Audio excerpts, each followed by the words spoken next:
সন্মানীয় আজিৰ সভাৰ আমাৰ সকলোৱে মৰমৰ মাননীয় মুখ্যমন্ত্ৰী শ্ৰী সৰ্বানন্দ সোণোৱালদেৱ, আমাৰ অসমৰ ডিজিপি সঞ্চালক ভাস্কৰজ্যোতি মহন্ত ছাৰ, লগতে মঞ্চত উপবিষ্ট ব্যক্তিসকল, বিভিন্ন জিলাৰ পৰা অহা আমাৰ মাতৃ পিতৃসকল, লগতে মোৰ সহকৰ্মীসকল আৰু সাংবাদিক বন্ধুসকল, মোৰ বিষয়ে সকলোৱে জানে, আজি বেলেগ একো নকওঁ, খালি এই যি পদটো দিছিলে এই পদটো ক্লাছ যেতিয়াৰ পৰা স্কুল গৈছোঁ তেতিয়াৰ পৰাই মনত এটা ধাৰণা আছে যে এদিন পুলিচ অফিচাৰ হ'ম, আৰু এইটো শিকাইছিল মোৰ মায়ে। কাৰণটো হ'ল মই পূজাত হ'লে পুতলা নলওঁ, বন্দুক লওঁ। মায়ে তেতিয়া কৈছিলে যে তুমি যদি বন্দুকে লোৱা তেনেহ'লে অসম পুলিচত চাকৰি কৰিব লাগিব, তুমি তেতিয়া দৰমহাও পাবা আৰু ভাল মানুহ হ'বা। গতিকে যেনেকৈ নহওক খেলৰ জৰিয়তে আজি এই পৰ্যায় পাইছোঁহি, আৰু সেইবাবে অসমৰ মুখ্যমন্ত্ৰী তথা আমাৰ গৃহ বিভাগৰ দায়িত্বত থকা সৰ্বানন্দ সোণোৱাল ডাঙৰীয়া, লগতে বিত্তৰ মন্ত্ৰী হিমন্ত বিশ্ব শৰ্মা ডাঙৰীয়াক আৰু কেবিনেটৰ সকলো সদস্যলৈ মোৰ ফালৰ পৰা বহুত বহুত ধন্যবাদ থাকিল। এই যি ক্ৰীড়াৰ নীতি সৃষ্টি কৰিছে, ই অকল মোক নহয়, গোটেই অসমবাসী যিসকল খেলুৱৈ আছে সেইসকলে অতি আগ্ৰহ আৰু অনুপ্ৰেৰণা যোগাব। মই আশা কৰোঁ আজি এই যি SI নিযুক্তিৰ আমাৰ সকলো নিযুক্তি হ'ব, যে মই আশা কৰোঁ ইয়াৰ পৰাও যাতে 10-15 যিমান হয়, আমিও যাতে খেলৰ ক্ষেত্ৰত আগবাঢ়ি প্ৰধানমন্ত্ৰীৰ ওচৰত আমি আকৌ ফটো তুলিবলৈ যাম।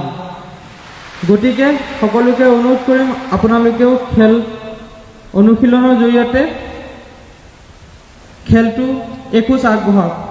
কাৰণ অসমখন এতিয়া খেলৰ ক্ষেত্ৰত 1 নম্বৰ স্থানত থকা বুলি ক'লেও ভুল নহ'ব। কাৰণটো হাৰিয়ানাৰ দৰে এখন ৰাজ্যত যি ক্ৰীড়াৰ ক্ষেত্ৰত অতি উজ্জ্বল, আৰু তেওঁলোকৰ স্পৰ্টছ মিনিষ্টাৰ আমাৰ অসমলৈ আহে ক্ৰীড়াৰ ইনষ্ট্ৰাকশ্যন দেখিবলৈ। গতিকে সেইটো আমাৰ কাৰণে খুব এটা ভাল লক্ষণ, আৰু এইখিনি হ'বলৈ পাইছে একমাত্ৰ আমাৰ গুৱাহাটীখন ক্ৰীড়াৰ ৰাজধানী কৰিবলৈ যি স্বপ্ন দেখি আছে একমাত্ৰ আমাৰ মুখ্যমন্ত্ৰী ডাঙৰীয়াৰ কাৰণে। গতিকে মুখ্যমন্ত্ৰী ডাঙৰীয়াক আকৌ পুনৰ ধন্যবাদ জ্ঞাপন কৰিছোঁ। লগতে প্ৰতিটো ক্ষেত্ৰত উৎসাহ উদ্দীপনা যোগাই অহা অসম এথলেটিক্স সন্থা, অসম অলিম্পিক সন্থাই যি সহায় সহযোগিতা আগবঢ়াই আহিছে, তাৰ কাৰণে মই লক্ষ্য কোঁৱৰ ডাঙৰীয়াক আৰু তেওঁ গোটেই টীমটোক ধন্যবাদ জ্ঞাপন কৰিছোঁ। কাৰণ তেওঁ যি এছিয়ান গেমছ আছিলে তাত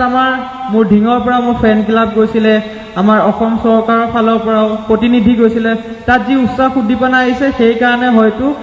অসম নামৰ এই ঠাইখনত 2টাকৈ গ'ল্ড মেডেল আহিবলৈ সক্ষম হৈছে। সেইটো মোৰ গ'ল্ড মেডেল নহয়, আপোনালোকৰ হয়। কাৰণ যেতিয়া নেটত চাৰ্চ কৰা যায় যে এই গ'ল্ড মেডেল 2টা ক'ত আহে, প্ৰথমতে হিমা দাস নহয়, অসম আহে। গতিকে সেইবাবে মোৰ ভাল লাগে। আৰু লগতে আমাৰ ডিজিপি ছাৰৰ কথা সকলোৱে জানে, বৰ্তমান সময়ত কি কৰি আছে। মই অকণমান ভৱিষ্যতলৈ গৈ পেলাই 2টা কথা মনত পেলাই দিব বিচাৰোঁ। বীৰাংগনাসকলে ইয়াতে প্ৰদৰ্শন কৰিলে যি তেওঁলোকৰ কলা, সেই বীৰাংগনা যি গোটটো সেইটো কিন্তু সৃষ্টি কৰিছিল আমাৰ ডিজিপি ছাৰ ভাস্কৰজ্যোতি মহন্ত ছাৰৰ উদ্যোগতেই। অসম পুলিচৰ একমাত্ৰ ফুটবল টিমটো যিটো বনাইছিলে সেইটো একমাত্ৰ ডিজিপি ছাৰ ভাস্কৰজ্যোতি মহন্ত ছাৰৰ কাৰণে হৈছিলে। আৰু আপোনালোকৰ যি এই পৰীক্ষাত উত্তীৰ্ণ হৈছে সেই গোটেই কামখিনি নিকা দৃষ্টিত আমাৰ অসমৰ জনপ্ৰিয় মুখ্যমন্ত্ৰী ডাঙৰীয়াৰ নেতৃত্বত Bhaskarjyoti Mahanta sir, GP Singh sir, Harmit sir সকলোৱে মিলি এটা সুস্থ আৰু স্বচ্ছতা এই পৰীক্ষাটো পাতি আপোনালোক আজি নিযুক্ত হৈছে তাৰ কাৰণে আপোনালোককো বহুত বহুত ধন্যবাদ আপোনালোকে কষ্ট কৰক খেলৰ ক্ষেত্ৰতো আগবঢ়াই নিয়ক ৰাইজৰ লগত একেলগে হৈ আমি সকলোৱে কাম কৰি অসম পুলিচক আৰু এখোজ আগবঢ়াই লৈ যাম এইখিনি কথা কৈ আৰু দুটা কথা মনলৈ আহিছে সেই দুটাও কৈ থৈ যাওঁ আজি ভাৰতৰ প্ৰধানমন্ত্ৰী ডাঙৰীয়াই খেলৰ কথা ক'লেই প্ৰথমতে অসমৰ কথা কয় তেতিয়া আমাৰ সকলোৱে চাগে বুকু ফিন্দি উঠে কাৰণ কিয়া এক শান্তি প্ৰাংগণ আমাৰ ভূপেন মামাই কৈ থৈ গৈছিলে যদি কোনো দেশত কিয়া নাথাকে তাত শান্তি নাথাকে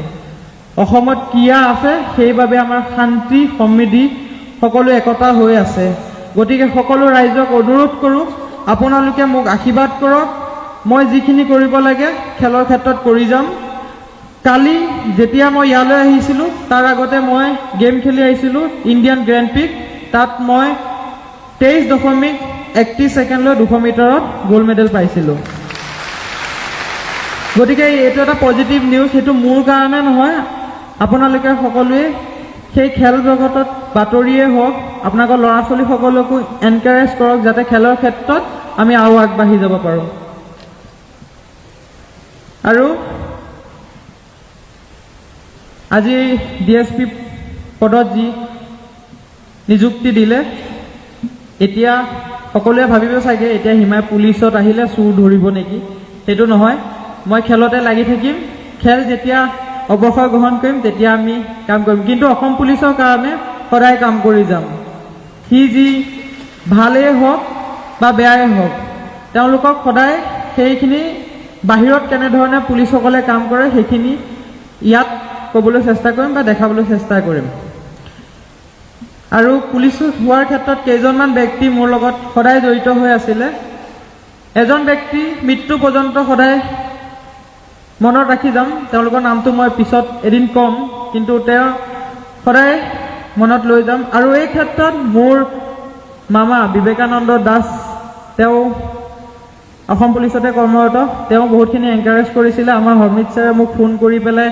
পাটিয়ালাত থাকোঁতে বহুত এনকাৰেজ কৰিছিলে তাৰ আগতো জিপি সিং ছাৰে মোক এনকাৰেজ কৰিছে গতিকে এইখিনিয়ে ক'বলগীয়া আছে খুব ভাল লাগিছে বহু দিনৰ পিছত অসমলৈ আহিছোঁ আকৌ কাইলৈ যামগৈ সকলোৱে যাতে আশীৰ্বাদ কৰে বাকী খেলৰ ক্ষেত্ৰত চিন্তা নকৰিব যি কৰিম মই নিজৰ ভাল আপোনালোকৰ ভালৰ কাৰণে কৰিম অহা মাহত অতি ভাল খবৰ এটা আপোনালোকৰ মাজলৈ প্ৰেৰণ কৰিম ধন্যবাদ জয় আই অসম জয় হিন্দ